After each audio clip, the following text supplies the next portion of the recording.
Hey guys, tonight we ease into one of the most peculiar corners of Greek mythology, an origin story that's less about thunderbolts and more about pillows.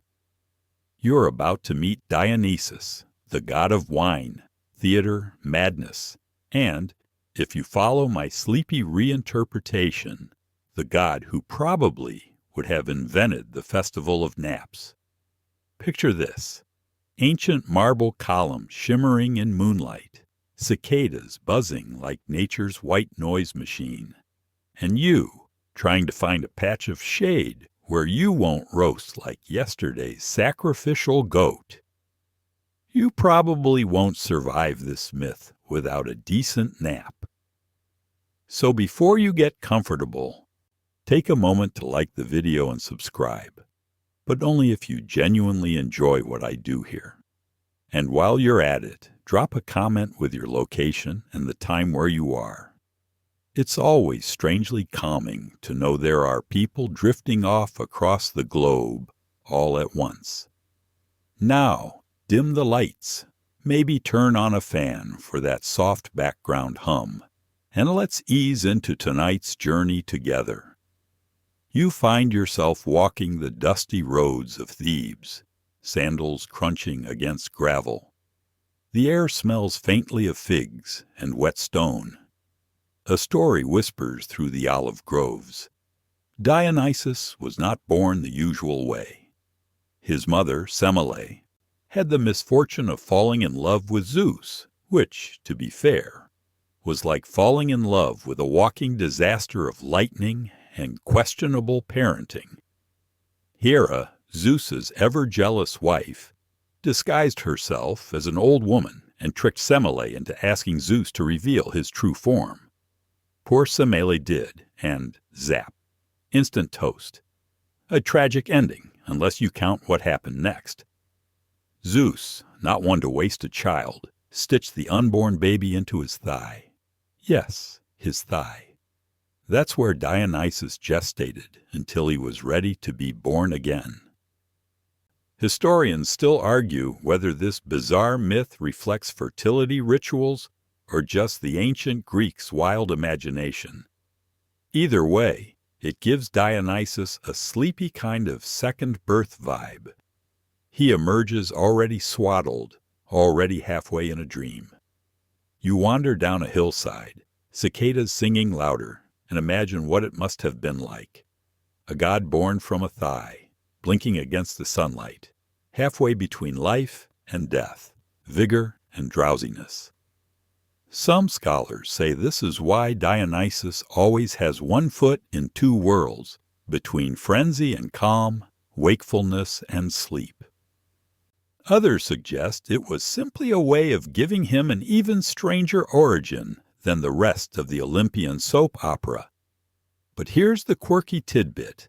In certain Orphic traditions, Dionysus was also linked with Zagreus, a god of rebirth who was torn apart by titans and reborn.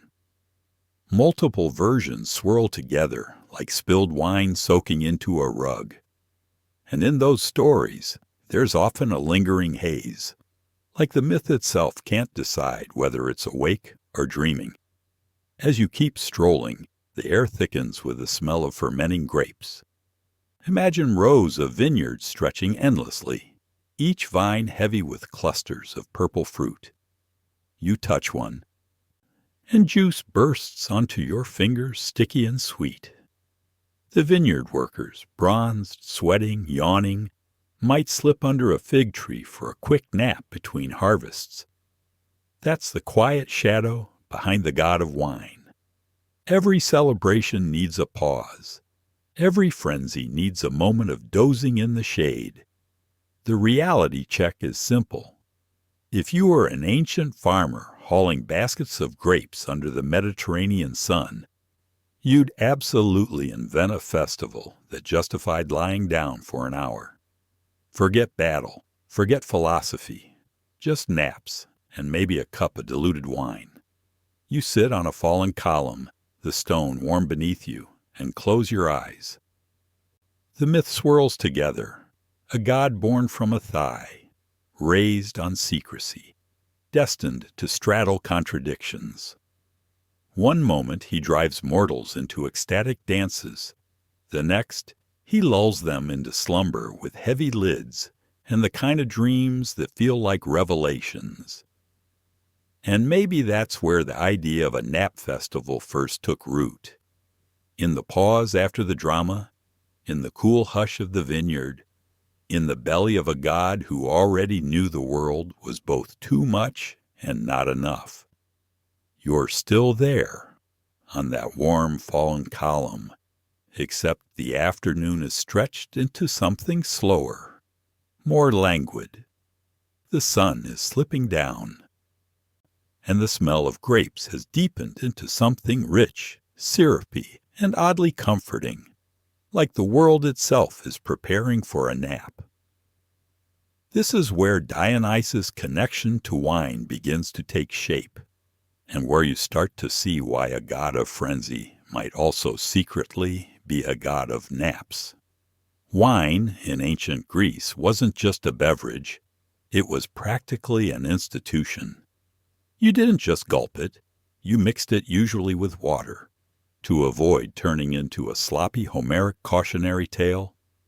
Banquets or symposia revolved around it, and the stuff was poured into elegant craters that looked like they belonged on the world's fanciest bedside table. Historians still argue whether these symposia were more about philosophy or about people trying to justify staying up past midnight with a picture of Merlot's great-great-grandfather. Now here's the mainstream fact to keep in your back pocket. Greece was not the first place to make wine. Archaeologists have found evidence of fermentation jars in Georgia, yes, the Caucasus one, not the American peaches one, that date back nearly 8,000 years.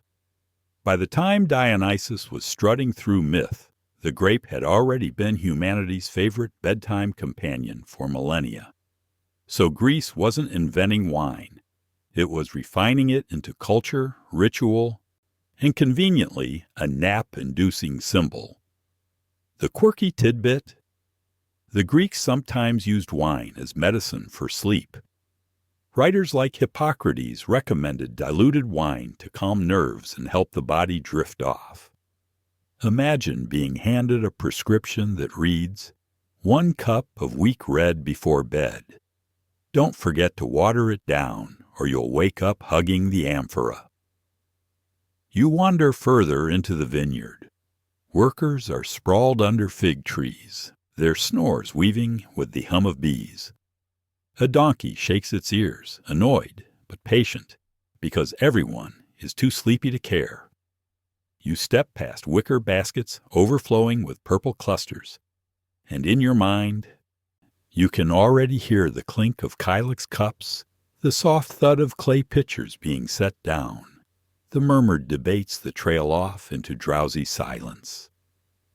Dionysus himself, at least in the gentler myths, often appears not just as a wild-eyed reveler, but as someone leaning into that dreamy state just after wine loosens your shoulders and just before sleep takes over.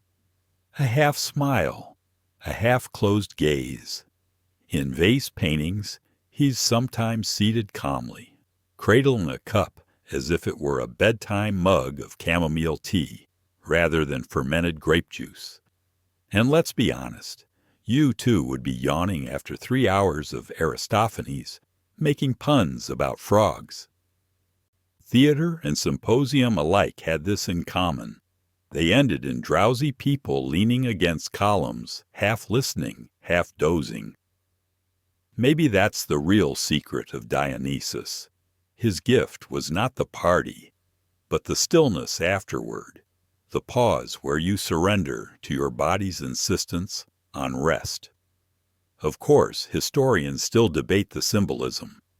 Was Dionysus about chaos and disorder, or about liberation and release?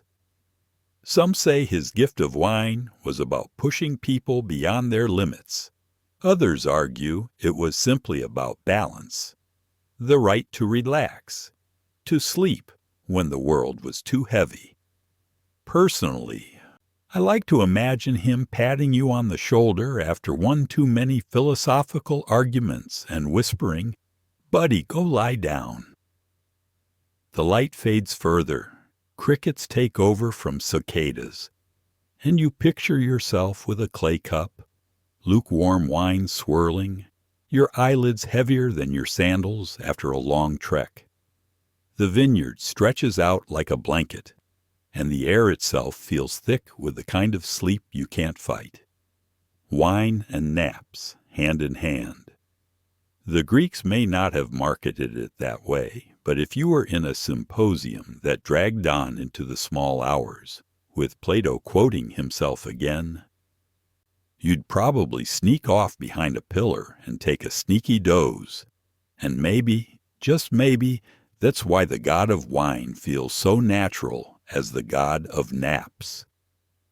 The vineyard haze lingers, but your steps carry you out of the fields and into the city, where the noise of daily life folds into the myth of Dionysus himself.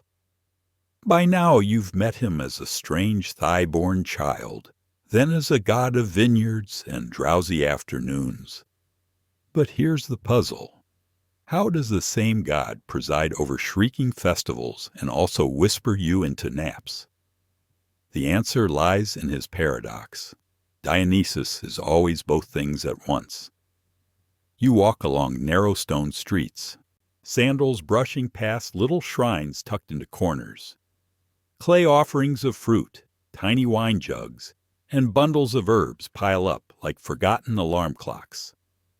Dionysus doesn't just represent chaos, he also embodies release. Release can be a wild dance in the moonlight, sure, but it can also be the sigh you make when you finally put down your basket, loosen your belt, and slump into a nap you've been craving since sunrise. The mainstream historical fact. Dionysus was one of the most popular gods in Greece precisely because he offered relief. The festivals in his honor, the Dionysia, involved theater competitions, parades, and of course gallons of wine. But beyond the revelry, he symbolized stepping outside rigid boundaries, class, rules, even consciousness. It was the one time a humble farmer and a polished philosopher could sit in the same audience, both yawning equally by the third tragic chorus. And then there's the quirky tidbit. Some ancient depictions of Dionysus show him not as a raging bearded reveler, but as a soft, almost feminine figure. Smooth cheeks, long hair, flowing robes. Artists seemed unsure whether to paint him as a fierce man or a dreamy youth, which meant he was both. His very face became a kind of in-between state, like the moment you're not sure whether you're awake or drifting off. Historians still argue whether this ambiguity was intentional, a reflection of cult practices, or just artists hedging their bets so nobody yelled at them. But for you, walking through the marketplace, it's obvious. Dionysus belongs to the edges of experience. Where others divide the world neatly into day and night, frenzy and rest, he strolls through the twilight, cup in hand, eyelids heavy but still glowing with that mischievous spark. You pause at a fountain where children are tossing pebbles into the water. The splash is oddly soothing, and you let your mind drift. Imagine Dionysus sitting here too, watching, maybe smirking as the world swirls with contradictions. He brings both ecstasy and peace, both chaos and calm. And somewhere in that paradox is the seed of a nap festival. After all, what's more paradoxical than a crowd gathering not to shout or cheer, but to doze together, united in slumber? As you lean back against the cool stone, you notice how the sounds of the city blur. Merchants bargaining, goats bleating, sandals scuffing. The rhythm is steady, hypnotic. It's the same rhythm that must have lulled countless Greeks into accidental naps under awnings or on shaded steps. If Dionysus presided over life's paradoxes, maybe he also presided over this, that peaceful state where the world keeps going, but you've stepped aside for a little while. So you rest, letting the paradox wash over you. A god of revels who also guards naps, a bringer of chaos who secretly soothes, a figure born of lightning and yet drifting like wine-drenched dreams. That contradiction isn't a flaw. It's the very heartbeat of Dionysus. And in his world, your nap is as sacred as your dance. You wake from your stone-bench daydream to find yourself no longer in the marketplace, but slipping into a shaded grove where the air feels cooler, heavier, and frankly lazier. This is where Dionysus' companions begin to appear. Half human, half goat, all attitude. Satyrs, those scruffy creatures with furry legs, tails, and a suspicious twinkle in their eyes, tumble into view. Normally, they're painted as loud, lecherous, and perpetually tipsy.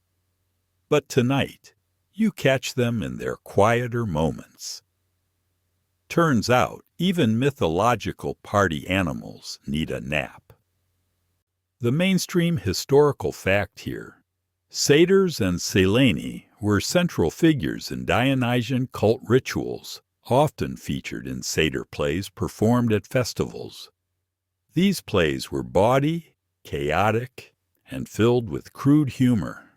Basically the ancient equivalent of a Saturday Night Live sketch that never ended. Yet even in these stories, satyrs often sneak off stage for a snooze or collapse mid-revel, their goat legs sticking out at odd angles. It was part of their charm, rowdy, ridiculous, and also hopelessly drowsy. And the quirky tidbit: ancient vase paintings sometimes show satyrs sprawled beneath grapevines, snoring loudly while clutching a jug. Some even depict them drooling, which makes you wonder if artists were poking fun at their audiences. After all, plenty of actual Greeks probably dozed off during the Dionysia after their 5th cup of watered wine. Art imitating life, or life imitating art. Historians still argue whether these sleepy depictions were satire, symbolism, or just comic relief. You step deeper into the grove. The ground is soft with pine needles, and a gentle breeze carries the sweet scent of crushed grapes. Around you, satyrs stretch and yawn. One scratches his goat beard. Another curls up with his tail wrapped around like a blanket. A third lazily plucks a reed pipe, the tune so repetitive it feels designed to lull rather than excite. You sit among them, and though their snoring is loud enough to scare off birds, it blends into a strange kind of lullaby. Here lies the paradox again. These creatures represent wildness and lust, yet they also remind you that even chaos runs out of energy. The festival can't last forever. The vines need tending, the body needs rest, and even the goat-legged need their beauty sleep. Imagine if you were attending one of those long Dionysian festivals, days of music, wine, chanting, and theater. By the second afternoon, even the most enthusiastic dancer would collapse under a tree, declaring themselves a pioneer of competitive napping. Historians still debate whether satyrs were symbols of unrestrained instinct or gentle comic mirrors held up to human behavior. Maybe they were both, and maybe that's why they fit so naturally beside Dionysus. They too embodied paradox. Wild but sleepy, eager but lazy, loud but lulled by the first patch of shade they could find. You lean back against a pine trunk. A satyr beside you lets out a heroic snore, and you suppress a laugh. It sounds less like a monster and more like an overworked shepherd. The longer you sit, the more it feels like this grove isn't about frenzy at all. It's about recovery, about embracing the nap as sacred. Dionysus' festival of naps begins to take shape here, not as some grand invention, but as the simple acknowledgement that even the wildest spirits crave stillness. And maybe that's the lesson the satyrs always carried, hidden beneath their antics, that laughter, wine, and even mischief all lead back to one universal truth. Eventually, you lie down, tail or not. Eventually, you sleep.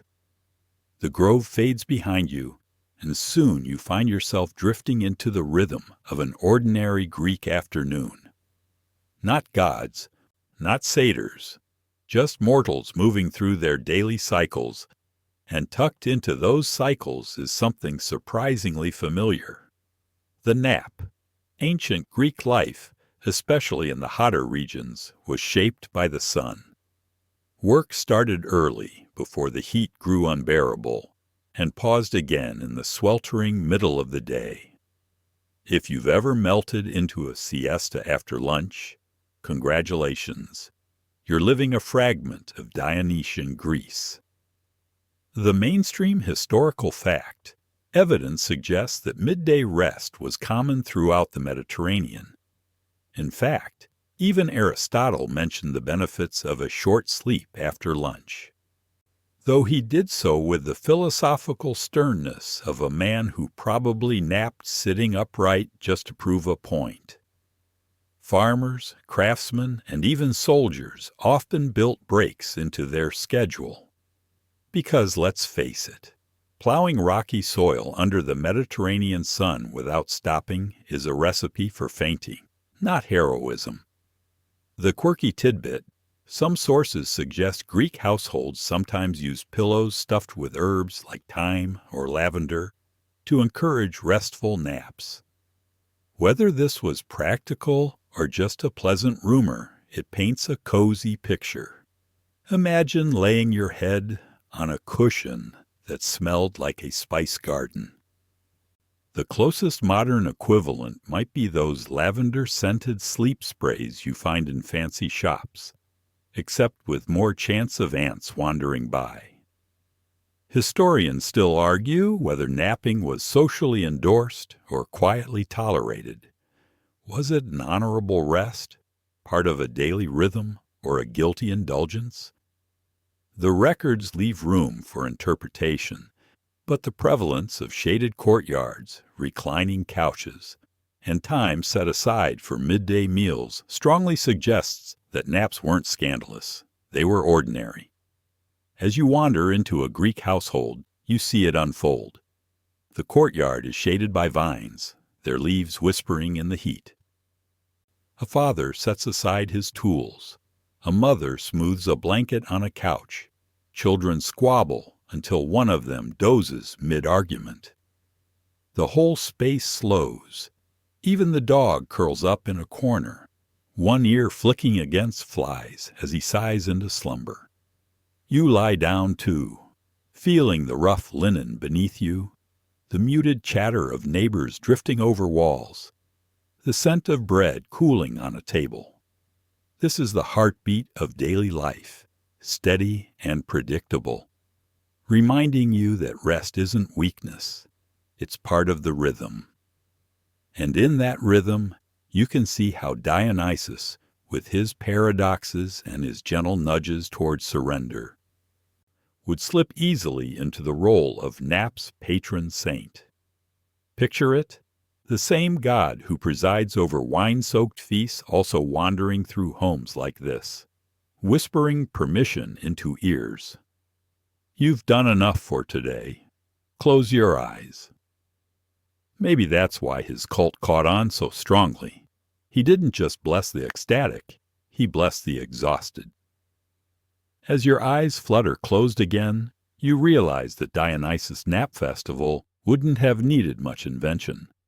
It was already there, woven into daily life, in the pauses built into every routine. All he had to do was smile, raise his cup, and say, "Yes, This too is sacred. The courtyard drowsiness lingers as you walk into another layer of Greek imagination, dreams. In a world without alarm clocks or sleep apps, the Greeks treated sleep not just as rest, but as a doorway.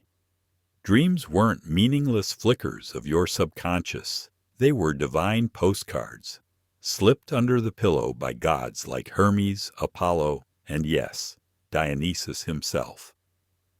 The mainstream historical fact: dreams were often considered omens or messages from the divine. Temples, especially those of Asclepius, the god of healing, practiced incubation, a ritual where you literally slept in the temple in hopes of receiving a dream with guidance or cure. People would lie on mats in sacred chambers, waiting for healing visions.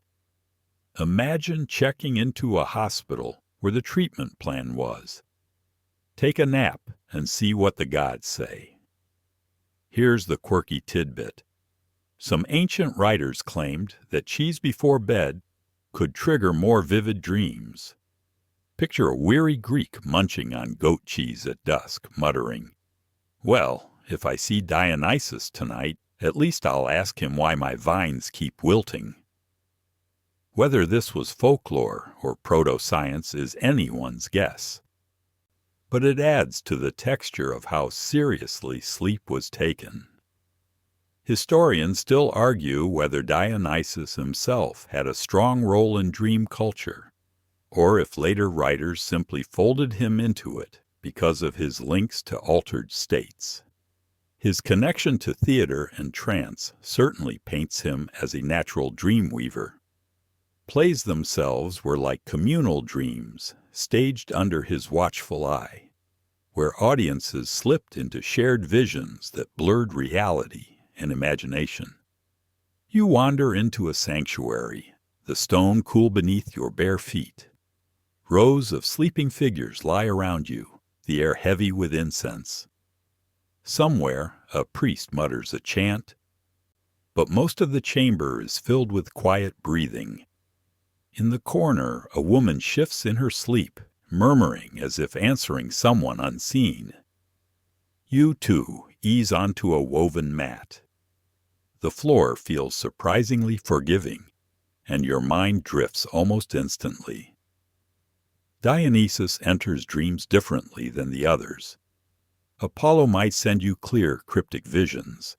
Hermes might deliver a quick symbolic riddle. But Dionysus, he tends to bring the surreal. Vine leaves curling where they shouldn't. Rivers of wine flowing uphill. Laughter echoing without source. His messages feel more like moods than instructions. Sometimes they're terrifying, sometimes joyous. Sometimes simply drowsy. Imagine him sending you a dream where you wander through vineyards only to discover every grape is a tiny pillow. As your breathing slows in this temple, the line between fact and dream wavers. Did the Greeks truly believe in these visions, or did the ritual itself create the space for healing? Historians still debate it, yet the result is the same. Sleep became holy, naps became sacred, and Dionysus slipped into the role of dream companion as naturally as vines slip around a trellis. Your eyelids flicker as you imagine the god himself, draped in ivy, kneeling beside your mat. He doesn't shout, doesn't demand. He just smiles, sets a cup at your side, and whispers, "Sleep is the stage where truth rehearses." And then he's gone, leaving only the weight of drowsiness. When you stir again, the temple fades, and suddenly you're outside under the open sky. The city around you hums with anticipation. Torches line the streets, musicians tune their flutes, and vendors sell figs and honey cakes to people already yawning from the heat. Tonight, the talk is of something new, something odd, a festival unlike the others. Not a celebration of battles won or gods appeased, but of naps. Yes, naps. as if Dionysus himself had whispered into every mortal ear. Why not honor rest the way you honor frenzy? The mainstream historical fact: Greek calendars were stuffed with festivals, religious, civic, seasonal, sometimes so many that it's a wonder anyone got actual work done. The Dionysia, the Anthesteria, and countless local observances filled the year with processions, offerings, and theater. Festivals were how the Greeks structured time, their version of long weekends. So the idea of slipping in a nap festival wouldn't have felt impossible. It would have slid right into the crowded schedule, probably wedged between a celebration of olives and a contest for who could recite Homer the longest. The quirky tidbit: there are records of a festival called the Asclepiodia, linked to the god of healing, where participants literally slept in the sanctuary as part of the rituals. Imagine that, an officially sanctioned group nap, with priests standing by to interpret dreams.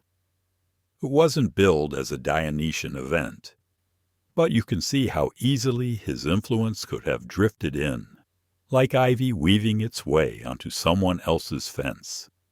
Historians still argue whether these sleep ritual festivals were widespread or more localized, whether everyone participated or just the sick. But picture it differently, as your imagination is free to do. An entire town gathering, spreading blankets in the agora, each family curling up while flutes play lullabies.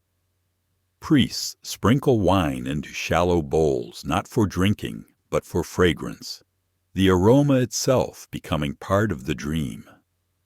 You stroll through the crowd, past neighbors setting down woven mats, grandmothers scolding children, to rest or else, and young men already dozing in the shade of a column. A goat wanders loose, chews on someone's blanket, and no one bothers to stop it, too tired, too mellow. Overhead, the stars prick into view, and the torches flicker like fireflies. This festival doesn't look like others. No shouting contests, no war dances. Instead, a kind of communal sigh drapes over everything. Musicians play soft, looping melodies that feel less like songs and more like lullabies. Storytellers murmur myths, not with booming voices, but with drowsy cadences designed to make your eyelids heavy. One bard is halfway through the tale of Heracles' labors when you realize half his audience is already asleep. He shrugs, keeps talking anyway, and there, in the midst of it all, you picture Dionysus, draped in ivy, reclining on a couch brought into the square, cup in hand but untouched. He's smiling, watching, pleased not by frenzy this time, but by stillness. His paradox holds true. The god of ecstasy can also be the god of repose. He invents this festival not with trumpets, but with silence, not with chaos, but with the gentle unity of an entire city daring to nap together. You find your own place in the agora, lay down on a mat that smells faintly of straw, and feel the ground's coolness seep into your bones. Around you, hundreds breathe in sync. It's oddly soothing, like being part of a great communal lullaby.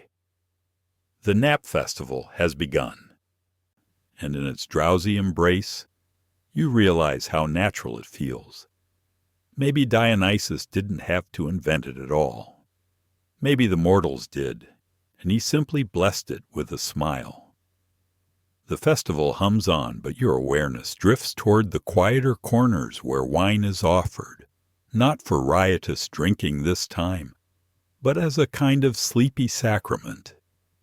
You shuffle past a line of clay craters, the big-bellied vessels filled with diluted red wine. The scent alone makes your temples soften, the way lavender or chamomile might today. Someone presses a small kylix, a shallow cup, into your hand, and you're invited to sip. just a little. Enough to warm your chest, but not enough to make you stagger. The festival is about surrender, not chaos.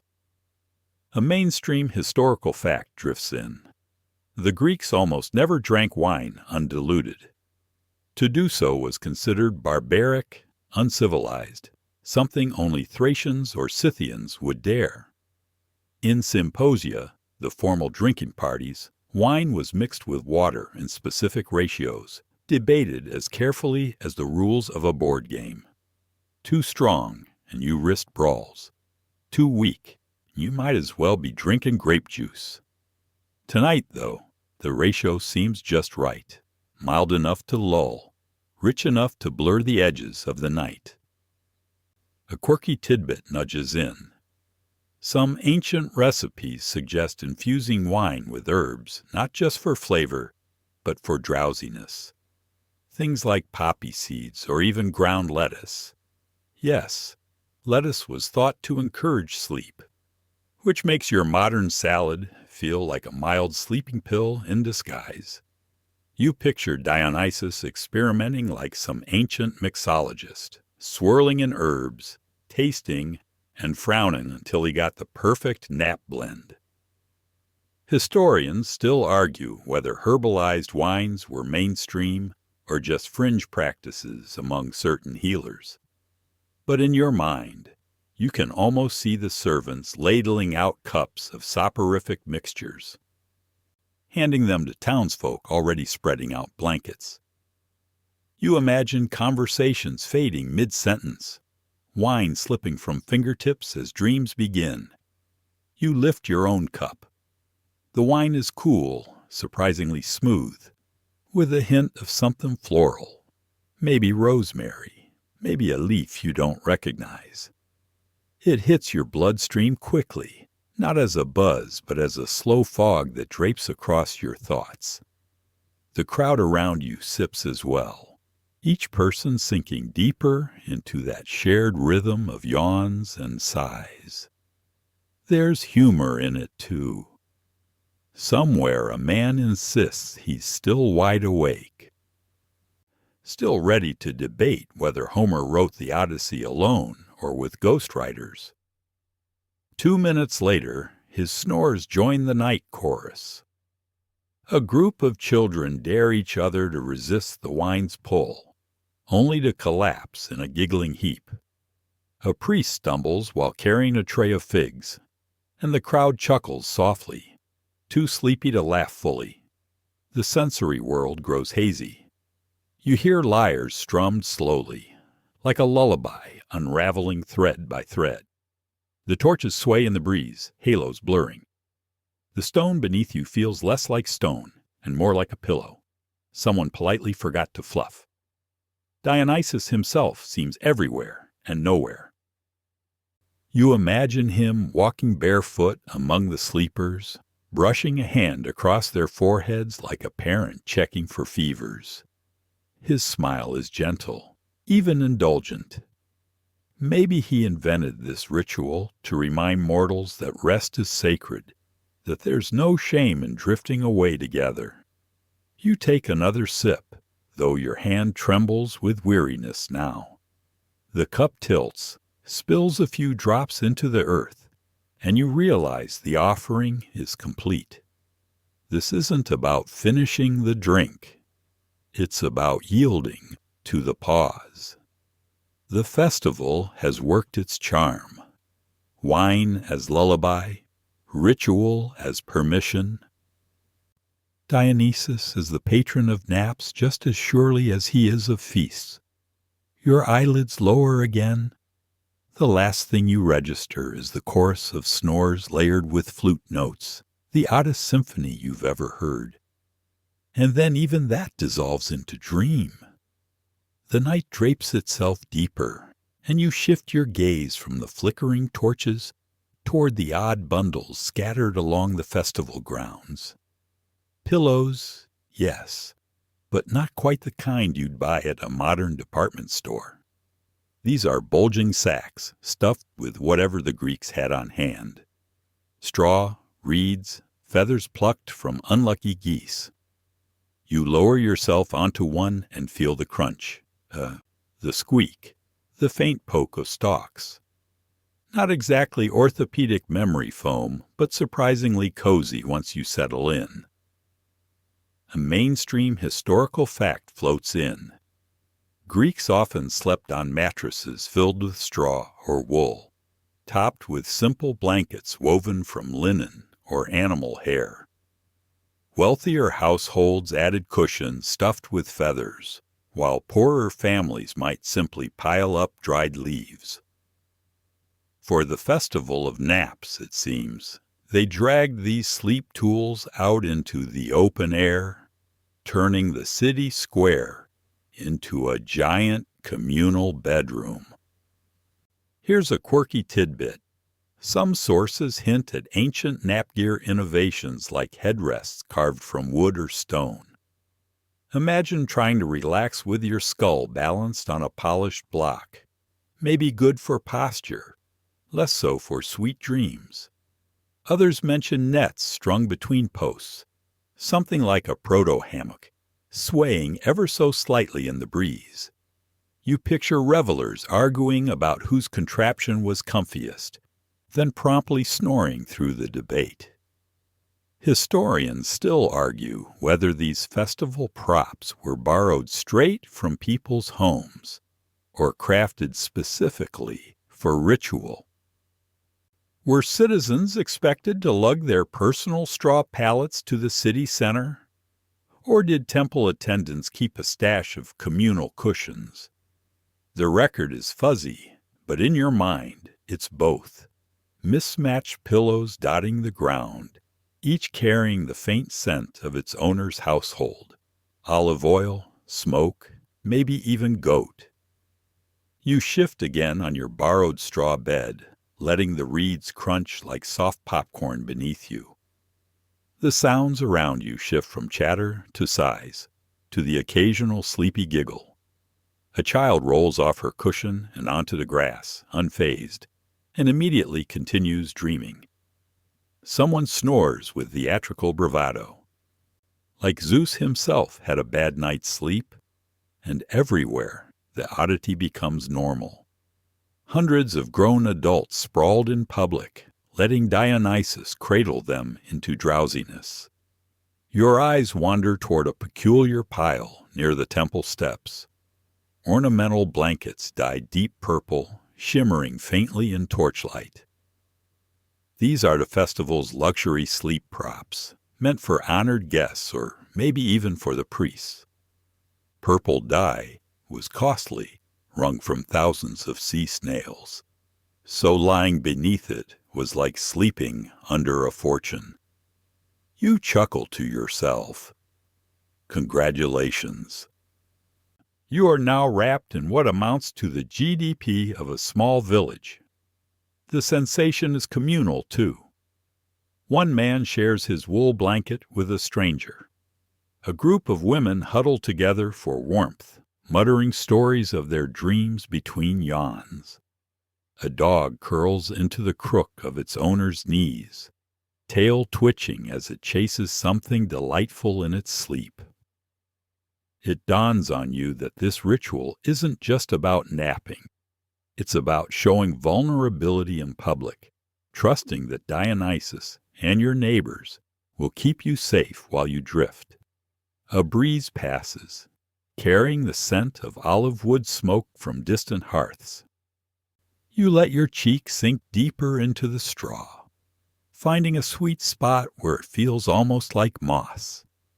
The stars overhead glitter faintly, their light softened by your heavy eyelids. Somewhere nearby, a storyteller whispers about how Dionysus himself once slept beneath a pine tree for 3 days straight, dreaming entire plays into existence. Whether that myth is truth or invention hardly matters. What matters is how convincing it feels when you're this close to dozing off. You wiggle your toes beneath the blanket, hear another cushion sigh under the weight of its sleeper, and realize this festival is less about spectacle and more about surrender. Ancient pillows and blankets may not win design awards today, but under Dionysus's eye they've become portals to a different kind of sacred rest. Your breathing slows to match the rhythm of the straw creaking beneath you. The props are working as surely as if Morpheus himself had handcrafted them. And as you finally stop adjusting your pillow, you realize you don't need modern comforts at all. You just need permission to sleep. Somewhere between half-dream and wakefulness, the sound of flutes fades into something stranger. Whispers carried on the breeze. Laughter that seems to come from nowhere in particular. Shadows that twist and sway just beyond the reach of the torchlight. You blink, rub your eyes, and realize this is the part of the festival the poets don't write about in the daylight. The dream hallucinations, the soft overlap between waking myth and sleeping mind. A mainstream historical fact anchors you. Greek festivals often involved what scholars call liminal spaces, thresholds between the ordinary and the divine. People gathered not just to eat, sing, or dance, but to cross into that fuzzy realm where gods felt closer. Dionysian rites especially leaned into this blurred edge. Masks, disguises, and ecstatic chants made participants feel half themselves, half other. At a festival dedicated to napping, it makes sense that the boundary crossed would be between waking and sleeping. A quirky tidbit slips in. Some ancient writers claimed that Dionysus could inspire visions even without wine. Just the atmosphere of his rituals, the music, the incense, the collective trance, was enough to bend perception. There are stories of revelers seeing satyrs scampering across their fields, or hearing trees murmur their names. You glance at the torch-lit olive grove and swear you catch a goat-legged figure dashing between the trunks. Or maybe it's just the wine, mixed with your exhaustion, playing pranks. Historians still argue whether these experiences were genuine visions, clever theater, or just the side effects of herbs burned as offerings. Were dreamlike episodes staged to impress the crowd, or did participants truly believe they saw the divine? The debate lingers like the smoke itself, thick, hard to grasp, and oddly persuasive. Your own vision starts to tilt. The torches elongate into ribbons of golden light, fluttering like banners. A woman's lullaby mutates into the lowing of a cow, then into a river's gurgle. You blink again, and the ground feels like it's breathing under you. Inhale, exhale, as though the earth itself has tucked you into its chest. A satyr stumbles into view, scratching its curly beard, muttering about how humans snore louder than donkeys. You chuckle softly, even as your rational mind insists no satyr exists. The figure tosses you a wink before fading back into a smoke. Maybe it was a trick of shadow, maybe a dream that leaked too soon. Nearby, a priest recites a fragment of verse about Dionysus leading mortals gently into sleep, a shepherd of souls who prefers soft slumber to shrill drama. The words coil in your mind, blending with the sounds of crickets and the warmth of your straw bed. You let them wash over you, half understanding, half forgetting. There's humor, even here. A man whispers to his neighbor, convinced his dream goat just winked at him. Another swats at the air, claiming he sees grapevines curling out of the ground, tickling his toes. A woman insists she spoke with Ariadne, who told her to stop worrying about laundry. In this drowsy state, even the divine seems more interested in gentle pranks than stern commandments. Your eyelids flutter. The hallucinations are neither frightening nor urgent. They're like sketches doodled on the margins of consciousness. They amuse, soothe, distract, and then dissolve. You feel yourself both here, on the straw, beneath the night sky, and elsewhere, wandering a vineyard that hums like a lullaby. When you finally roll onto your side, the visions recede, leaving only the faint glow of torches and the low chorus of breathing. You realize that perhaps Dionysus invented this festival not to force revelations, but to remind mortals how porous the border is between dream and waking. Sometimes the most profound visions arrive not with thunder, but with a nap. The visions ebb, and your senses return to simpler things: the hum of insects, the rustle of bodies shifting on straw, the faint aroma of figs and honey drifting from a table nearby. Hunger stirs in you, not sharp hunger, but that soft, sleepy craving for a little something sweet before surrendering to dreams. And conveniently, the festival has already thought of this. A mainstream historical fact comes to mind. The Greeks often ended their meals with fruits and nuts, not pastries as we might today. Honey was the universal sweetener, poured over cakes, stirred into wine, drizzled across cheese.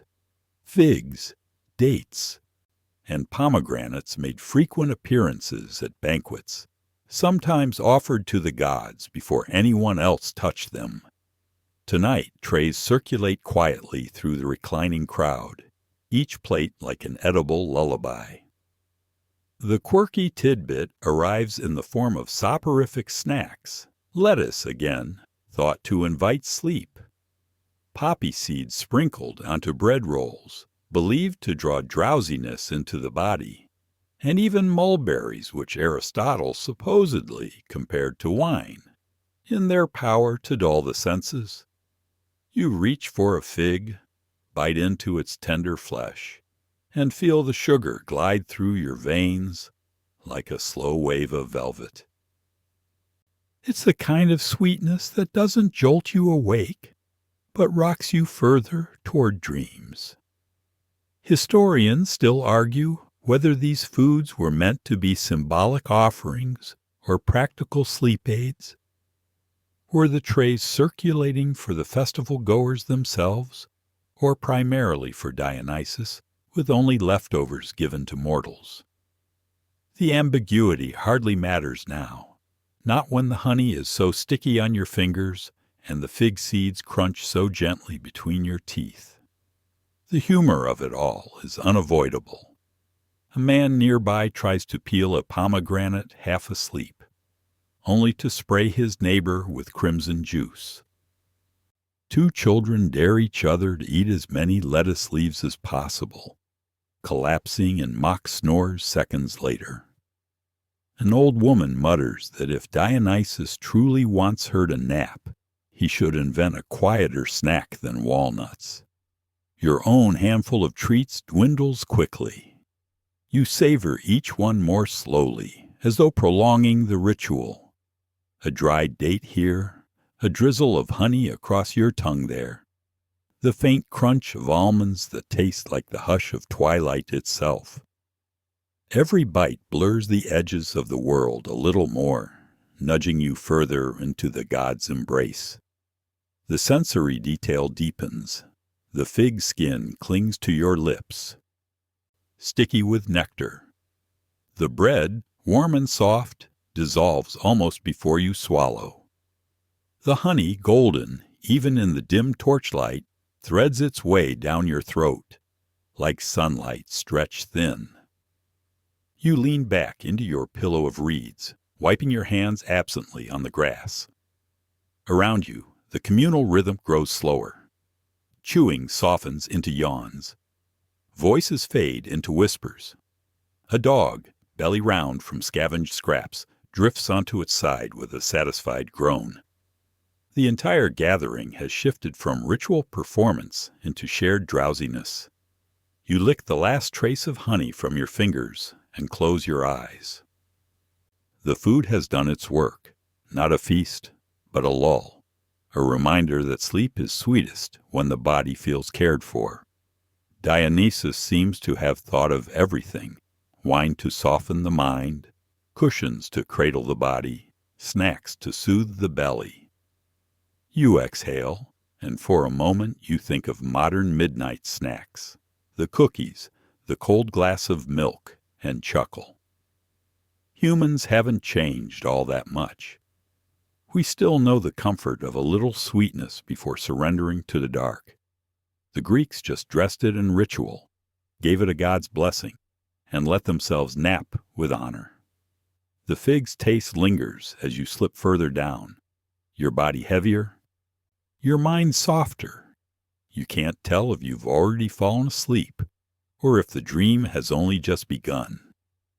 The feast of drowsiness winds down, but the quiet is never absolute. Instead, the festival hums with a rhythm both familiar and strange, the collective music of a city falling asleep at once. You lie there, cheek pressed into your straw cushion, and the sounds settle into layers, like instruments in a drowsy orchestra.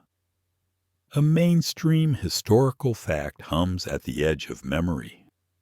Greek towns and sanctuaries often banned noisy activity during certain religious rites, believing silence itself could be an offering. At some Dionysian festivals, music would begin with frenzy and taper into stillness, mimicking the god's dual nature, ecstasy giving way to exhaustion. Here, that same rhythm plays out. But instead of silence, it's a patchwork quilt of soft noises, each one as much a part of the ritual as the wine and figs. You notice the quirky tidbit first, the snores, not just one or two, but dozens, each with its own timbre.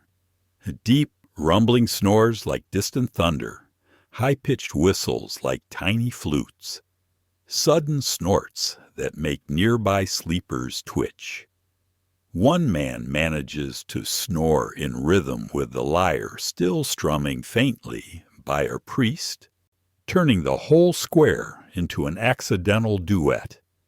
You suppress a laugh, the way you would in a classroom when someone snores during a lecture. Historians still argue whether music was meant to continue through the entire night of a Dionysian rite, or to end once sleep descended. Some evidence suggests soft instruments like flutes or panpipes lulled participants deeper into slumber, while others argue that silence was preferred, leaving only the natural chorus of humans, animals, and night insects. What remains certain is that every sound carried meaning, even those unintended. The sensory details overlap. The rustle of linen blankets as someone rolls over, the muffled yawn of a child, the clink of a kylix tipped too far, wine spilling into the dust, the distant bark of a dog chasing a dream rabbit in its sleep. Together, these noises form a soundscape gentler than silence itself. Silence can feel stark, intimidating. But this symphony of drowsy imperfections soothes like a lullaby improvised by the crowd. And then the whispers. Fragmented conversations from those still fighting off sleep. Did Dionysus ever nap this long? Asks one. Another debates whether dreams count as prophecies if you wake up and forget them immediately.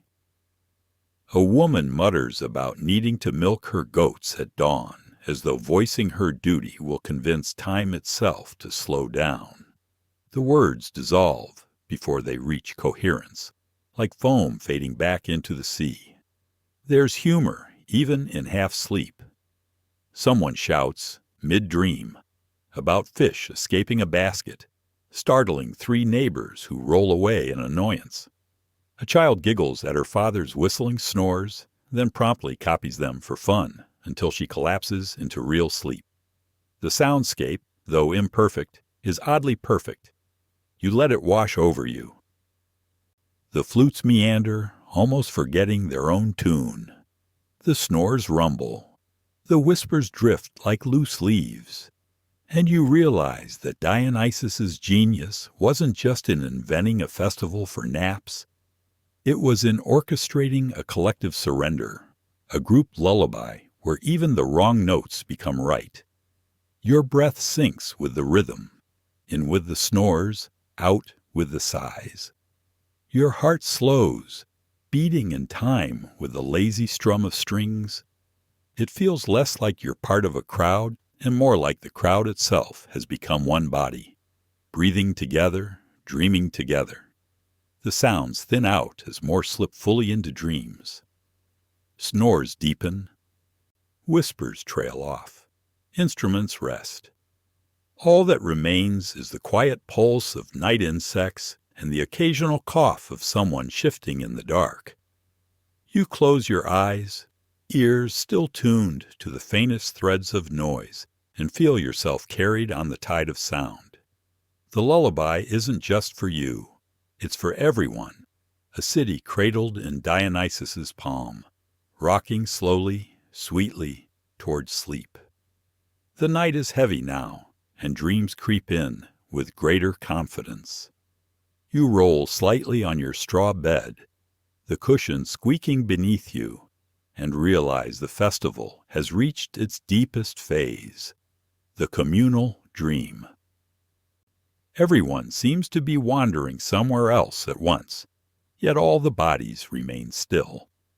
You can almost feel the current pulling you too. A mainstream historical fact anchors this sensation. The Greeks believed dreams could be divine messages sent by gods or even by the spirits of the dead. Temples such as those dedicated to Asclepius practiced incubation, where sleepers would spend the night hoping for a healing vision. Here, at Dionysus's nap festival, the collective sleep feels like an echo of that practice. An entire crowd trusting the god to send whispers through their subconscious. The quirky tidbit flickers in.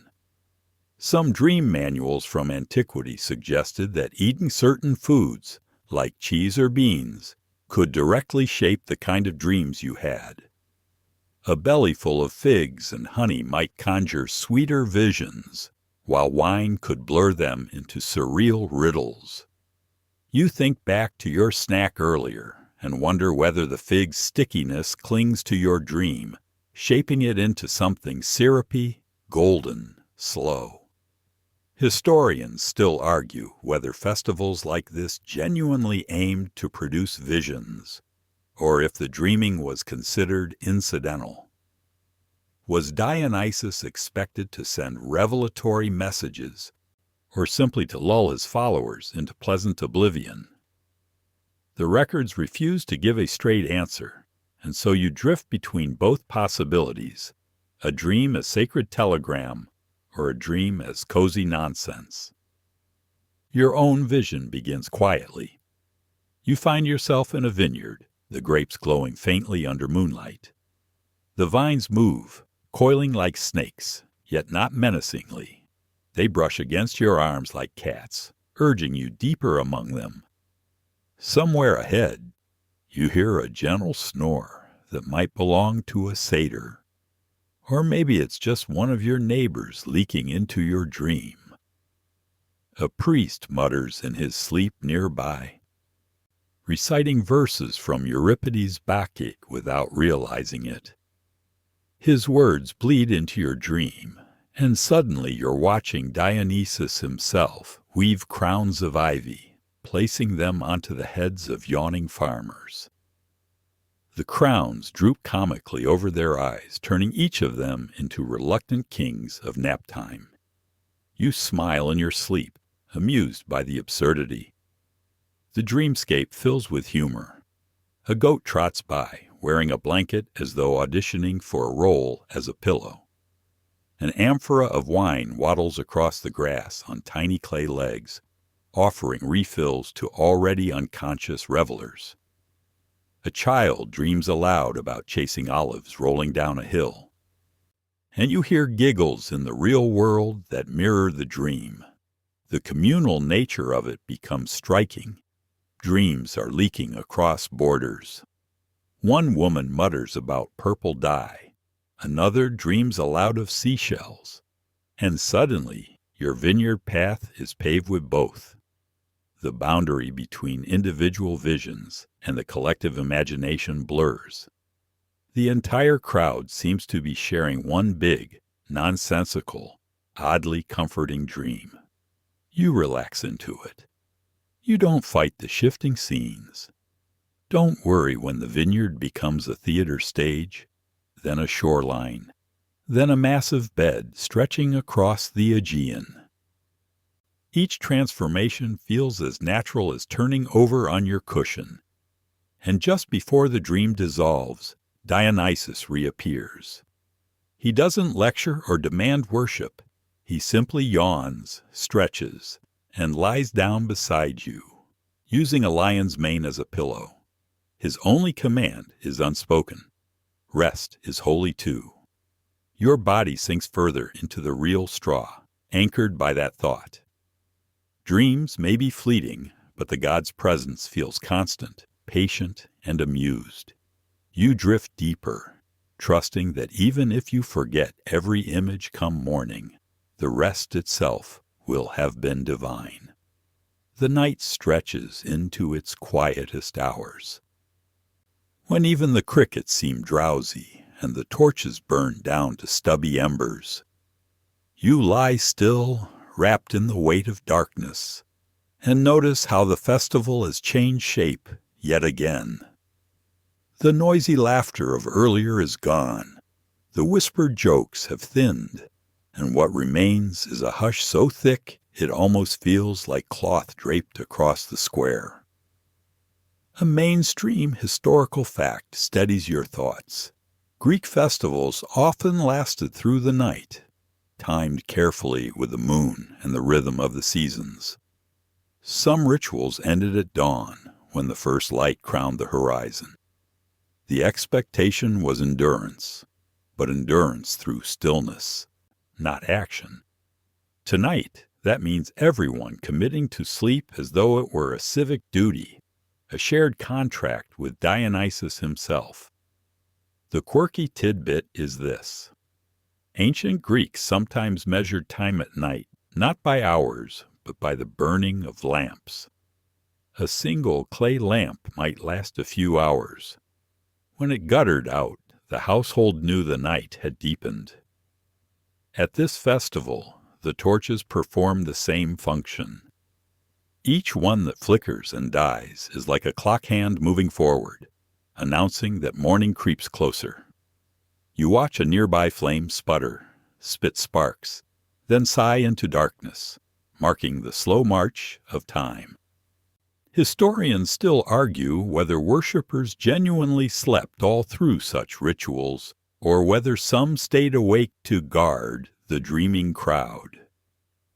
Were there attendants circling quietly with water jugs, priests chanting soft hymns beneath their breath until dawn? Or did everyone, priests included, simply collapse into straw and surrender? The evidence is hazy, and perhaps that's fitting. The boundary between sleep and wakefulness was meant to blur here.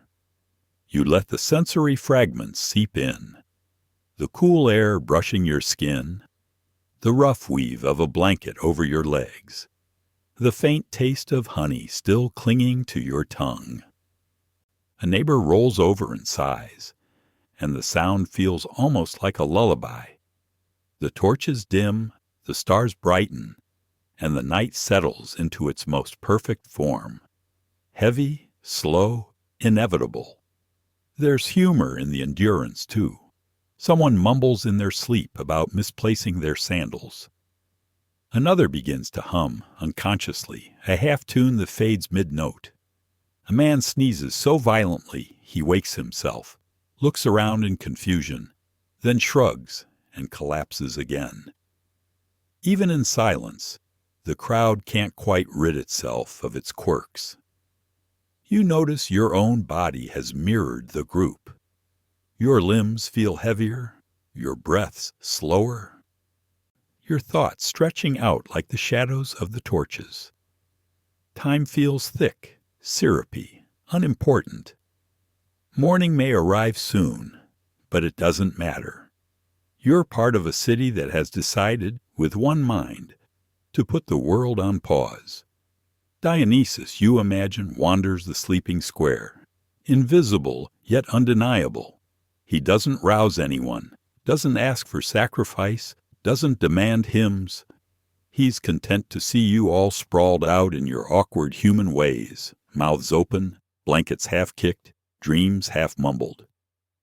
Maybe this is his favorite part, when mortals stop pretending to be noble, clever, or heroic, and simply snore.